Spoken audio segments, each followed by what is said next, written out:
สวัสดีค่ะเด็กๆทุกคนนะคะ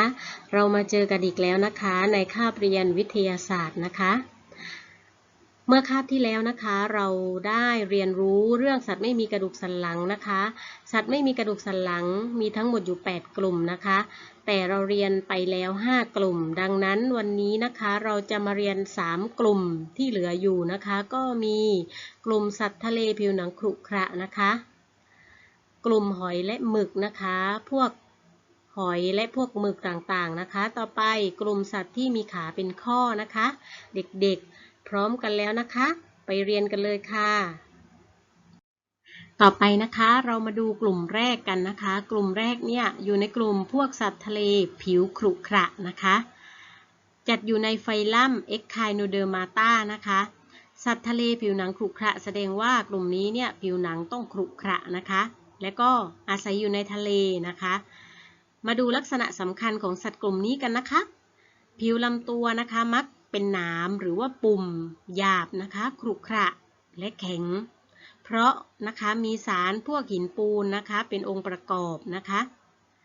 ถัดไปก็คือไม่มีหัวนะคะบางชนิดร่างกายแยกเป็นแฉกนะคะพอร่างกายแยกเป็นแฉกเนี่ยนักเรียนก็จะนึกถึงดาวทะเลขึ้นมาทันทีเลยนะคะอันนี้คือภาพของดาวทะเลนะคะดาวทะเลนะคะลำตัวมีเท้าเป็นหลอดเล็กๆจำนวนมากนะคะเรียกว่าเท้าท่อนี่คือภาพของเท้าท่อนะคะเด็กๆดูนะคะเท้าท่อเนี่ยใช้สำหรับเคลื่อนไหวนะคะต่อไปดูข้อถัดไปนะคะหายใจโดยใช้ปุ่มผิวหนังค่ะมาดูการสืบพันธุ์นะคะการสืบพันธุ์มีทั้งอาศัยเพศนะคะแบบอาศัยเพศเนี่ยเป็นแบบปฏิสนธิภายนอกนั่นหมายถึงว่าเซลล์สืบพันธุ์เพศผู้และเซลล์สืบพันธุ์เพศเมียนะคะผสมกันภายนอกร่างกายสัตว์เพศเมียนะคะโดยมีน้ำเป็นตัวกลางนะคะตัวเมียจะสร้างไข่ครั้งละมากๆนะคะและการสืบพันธุ์แบบไม่อาศัยเพศนะคะไม่อาศัยเพศเนี่ยโดยวิธีการงอกใหม่นะคะจะพบในพวกดาวทะเลนี่คือภาพนะคะการงอกใหม่ของดาวทะเลนะคะดาวทะเลนะคะขาดออกจากกันเป็น2ท่อนนะคะท่อนแรกเนี่ยก็จะงอกใหม่นะคะเป็นตัวใหม่ขึ้นมาอีก1ตัวนะคะท่อนที่2ก็จะมีการงอกใหม่ขึ้นมานะคะจนเป็นตัวที่สมบูรณ์ขึ้นมาอีก1ตัวนะคะอันนี้เป็นการสืบพันธุ์แบบไม่อาศัยเพศโดยวิธีการงอกใหม่ของดาวทะเลนะคะต่อไปนักเรียนมาดูตัวอย่างนะคะของสัตว์ทะเลผิวขรุขระนะคะว่ามีอะไรบ้างตัวอย่างแรกก็คือปลิงทะเลนะคะ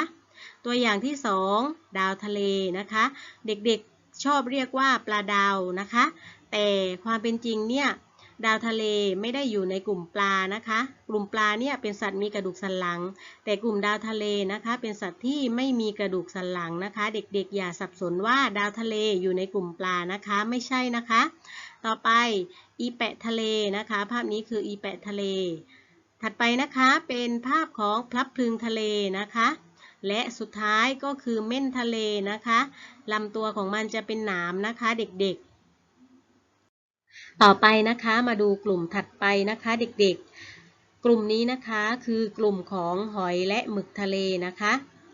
อยู่ในไฟลัมมอลลัสกานะคะเรามาดูลักษณะสำคัญของกลุ่มหอยและหมึกทะเลกันนะคะลักษณะสำคัญก็คือลำตัวอ่อนนิ่มนะคะมีเปลือกแข็งห่อหุ้มลำตัวนะคะเป็นสารพวกหินปูนนะคะเราก็จะนึกถึงกลุ่มของหอยนะคะเราจะเห็นว่าลำตัวของหอยด้านในเนี่ยจะมีลักษณะอ่อนนิ่มแต่ว่าภายนอกเนี่ยจะมีเปลือกแข็งห่อหุ้มนะคะเป็นสารพวกหินปูนข้อถัดไปนะคะมีหัวใจสูบฉีดโลหิตนะคะใช้กล้ามเนื้อในการเคลื่อนที่โดยการยืดหดนะคะบางชนิด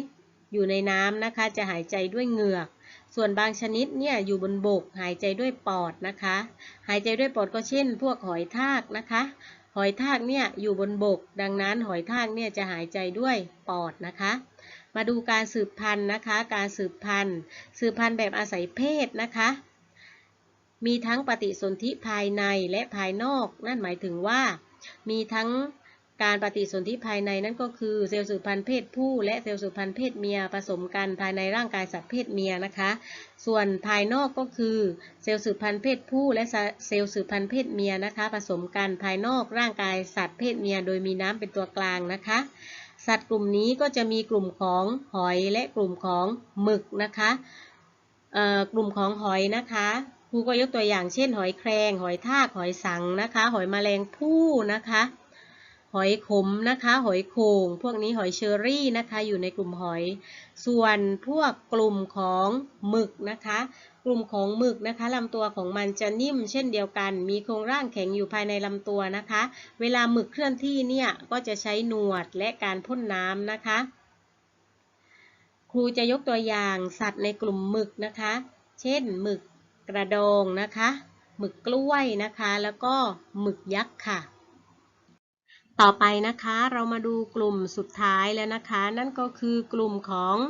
พวกมีขาเป็นข้อนะคะ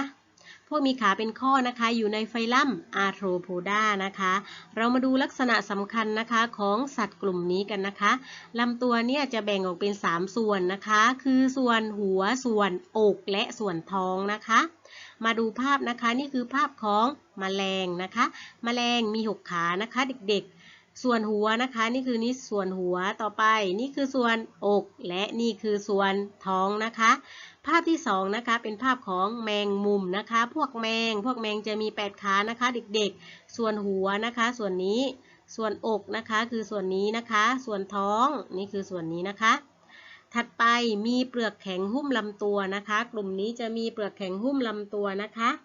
ส่วนใหญ่จะเจริญเติบโตโดยการลอกคราบนะคะนักเรียนจำไว้นะคะว่า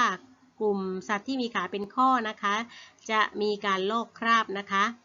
ต่อไปมีระบบหมุนเวียนโลหิตนะคะระบบประสาทนะคะมีความรู้สึกและทางเดินอาหารที่สมบูรณ์นะคะ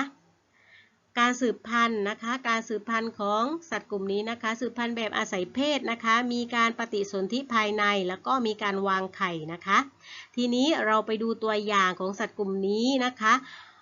ตัวอย่างแรกนะคะก็คือกลุ่มที่มี6ขานะคะก็คือกลุ่มของแมลงนะคะยกตัวอย่างเช่นแมลงวันนะคะแมลงวีแมลงปอนะคะพวกผีเสื้อนะคะพวกผึ้งนะคะกลุ่มนี้มี6ขา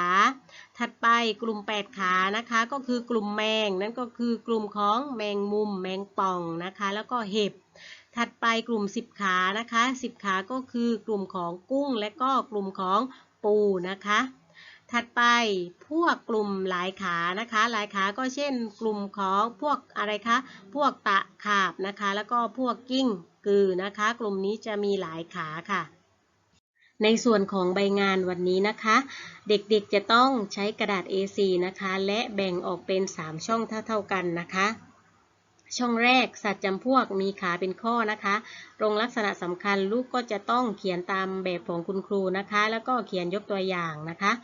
ถัดไปช่องที่2ก็คือสัตว์จำพวกหอยและหมึกนะคะลักษณะสำคัญตรงนี้ลูกก็ต้องเขียนตามแบบอย่างของคุณครูนะคะวาดภาพให้เรียบร้อยยกตัวอย่างด้วยนะคะต่อไปลักษณะสำคัญของสัตว์จำพวกสัตว์ทะเลผิวขรุขระนะคะลูกก็ต้องเขียนตามแบบอย่างของคุณครูนะคะเขียนยกตัวอย่างนะคะวาดภาพตกแต่งให้มีความสวยงามนะคะเน้นย้ำว่าใบงานของคุณครูไม่ปริ้นนะคะให้นักเรียนเนี่ยตั้งใจเขียนวาดภาพตกแต่งระบายสีให้มีความสวยงามมากที่สุดนะคะสวัสดีค่ะ